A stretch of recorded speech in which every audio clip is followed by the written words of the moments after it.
The Sponge Who Saved Christmas.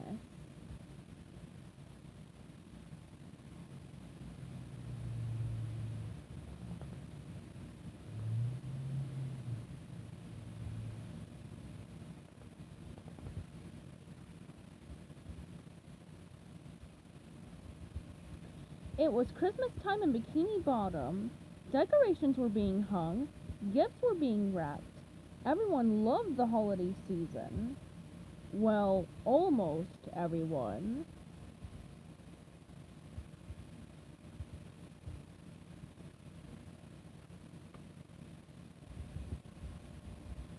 Squidward didn't like Christmas, but not because he had to work extra shifts at the Krusty Krab,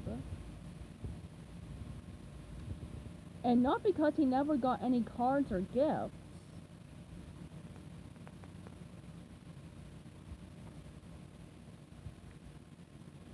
Squidward didn't like Christmas because at that time of year, SpongeBob was even happier and more annoying than usual. SpongeBob didn't know that he was the reason Squidward was so unhappy, and seeing Squidward in such a grumpy mood just made SpongeBob want to cheer him up.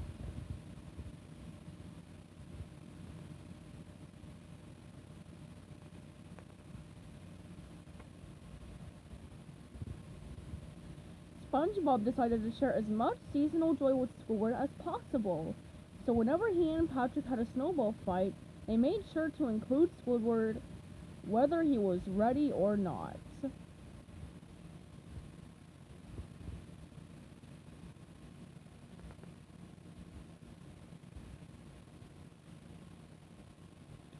SpongeBob and Patrick tried to lift Squidward's spirits by singing Christmas carols all day long.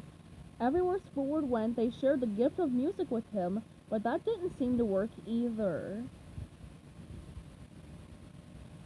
The day before Christmas, it all became too much for Squidward. Oh, I can't even hear my clarinet over all that caroling! He leaned out his window to tell SpongeBob and Patrick to climb up once and for all. Instead, he got a snowball in his clarinet.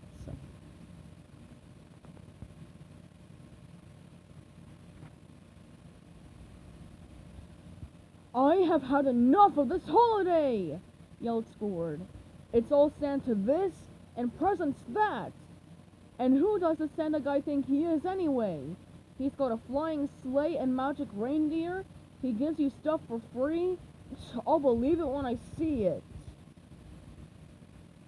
If Santa's as great as everyone says he is, Squidward demanded, then why can't he shovel my snow? SpongeBob didn't have an answer. He sadly walked home.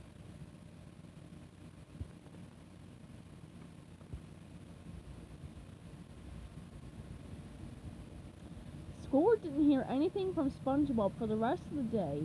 There were no carols, no jingling bells, and no snowball fights. As Squidward brushed his teeth, he felt quite happy. Squidward settled into his bed, pleased at the idea that Christmas would be over soon, and things would go back to normal. But just as he was falling asleep, bright lights filled his room.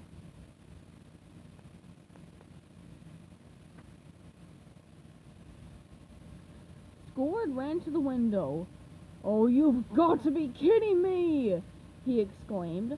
Across the way, SpongeBob's house was covered with colorful flashing and blinking lights and other Christmas decorations.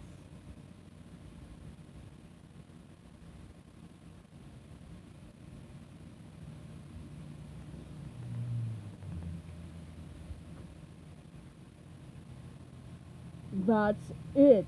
That's the last straw!" Squidward shouted. He knew exactly what he needed to do. He marched over to SpongeBob's house. Squidward couldn't find a way to turn off the lights. There were no plugs or switches outside, so he marched up to SpongeBob's door.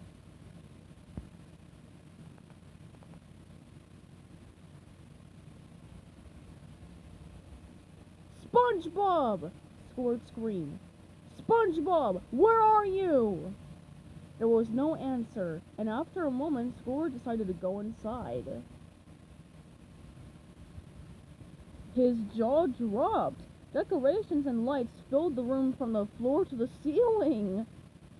I hope SpongeBob asked Santa to pay his electric bill.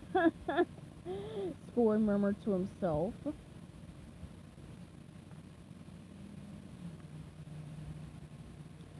SpongeBob's house was so cluttered, Squidward was quickly tangled in lights and garland. How am I ever going to find the cords in this mess? He wondered. After some fumbling and falling, he found the cords and unplugged the lights. Finally, everything was quiet and dark, but Squidward knew that wouldn't be good enough. SpongeBob will just plug these lights in again, Squidward told himself. I have to hide them until Christmas is over.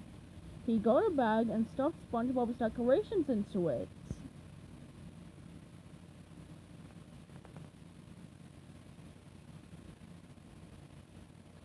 He took the stockings from the mantle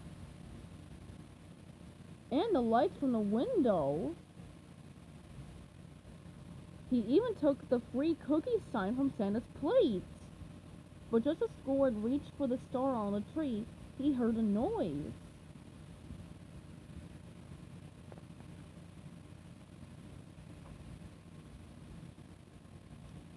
Squidward slowly turned around. There was SpongeBob with a smile that grew bigger and bigger. Santa! It's really you! SpongeBob gasped. But why are you taking my things? Squidward quickly realized that SpongeBob thought he was Santa Claus. He didn't want to get caught taking SpongeBob's decorations, so he played along.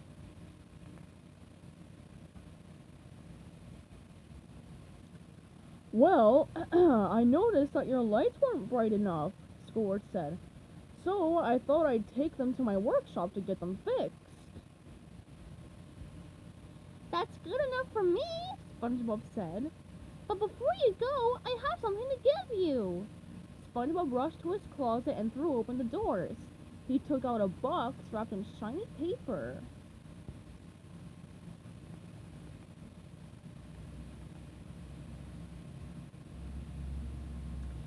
SpongeBob handed the box to Squidward.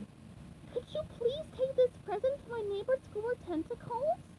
I figured he probably didn't make the nice list being so miserable and all, but I wanted him to wake up on Christmas morning and find something under his tree. Squidward was very surprised. He promised he would deliver the present, and SpongeBob gave Squidward a big hug and went back to bed. Aww.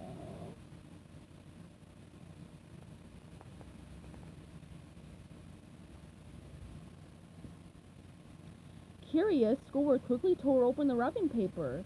Inside was a beautifully crafted clarinet case made of the best driftwood money could buy. Squidward suddenly felt bad. He realized why SpongeBob's house had been so quiet that day. SpongeBob had spent all that time making the perfect present for Squidward, while Squidward had been thinking how nice it was without SpongeBob around.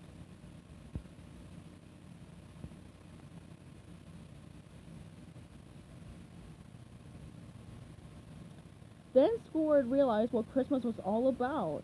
It wasn't just about snowball fights, caroling, or even big fancy lights, big flashy lights. It was also about friends and being kind to them. And so, one by one, Squidward returned all of SpongeBob's lights and decorations to their proper spots. The house was lit up once again.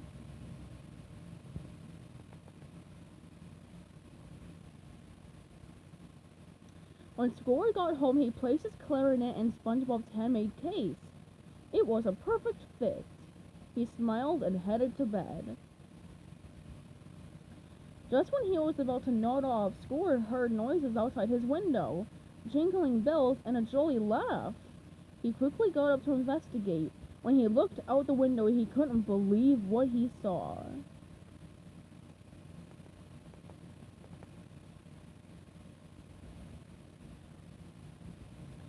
There in the sky was a flying sleigh being pulled by magic reindeer and a man in a big red suit.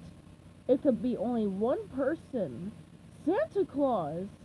Squidward heard him yell, Ho, Ho, ho, ho!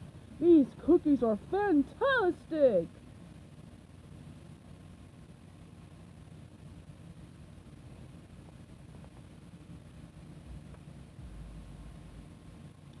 Squidward stood staring for a moment as the voice faded into the night, and he looked down at the ground. Santa had shoveled his snow. It's going to be a Merry Christmas after all, Squidward said.